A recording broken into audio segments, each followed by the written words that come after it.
உன்னெல்லாம் எப்படிடா வேலைக்கு எடுத்தாரு ஆனந்த் சார், எதுவுமே தெரியாமல் இருக்க ஏன் அப்படின்னு சொல்லி கேட்டாங்க. ஃபஸ்ட்டு என்னை எப்படி வேலைக்கு எடுத்தாங்க அப்படின்றத சொல்லிடுறேன். நான் வந்து காலேஜ் படிச்சுட்டு ஒரு 2 மந்த்ஸ் சும்மா இருந்தேன். அந்த டைமில் வந்துட்டு என் ஃப்ரெண்டு வந்துட்டு மணி பேஜில் எடிட்டராக இருந்தாங்க, என்னோட கிளாஸ்மேட்டு. ஸோ இந்த மாதிரி ஆங்கரிங் ஓப்பன் செஷன் ஒன்று இருக்குடா, வந்து இன்டர்வியூ அட்டன் பண்ணிப்பாரு, கிடைச்சா ஓகே அப்படின்னு சொன்னாங்க. நானும் போயிட்டேன். ஸோ போகிறதுக்கு முன்னாடி எனக்கு என் ஃப்ரெண்டு காட்டினது ஒரே ஒரு வீடியோ. அது வந்து ஆனந்த் சார் இமானுவேல் 2 பேரும் பண்ணியிருந்தாங்க.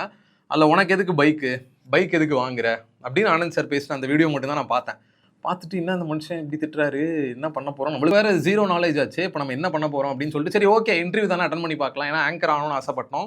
சரி ஓகே அதுக்கான ஆப்பர்ச்சுனிட்டிஸ் வந்திருக்கு, ஸோ அட்டன் பண்ணலாம் அப்படின்னு சொல்லி போய் அட்டன் பண்ணுறப்போ ஃபஸ்ட்டு அவங்க பேர், எங்கே படிச்ச எல்லாமே கேட்டுட்டு உனக்கு ஃபினான்ஸ் தெரியுமா அப்படின்னு சொல்லி கேட்டாங்க.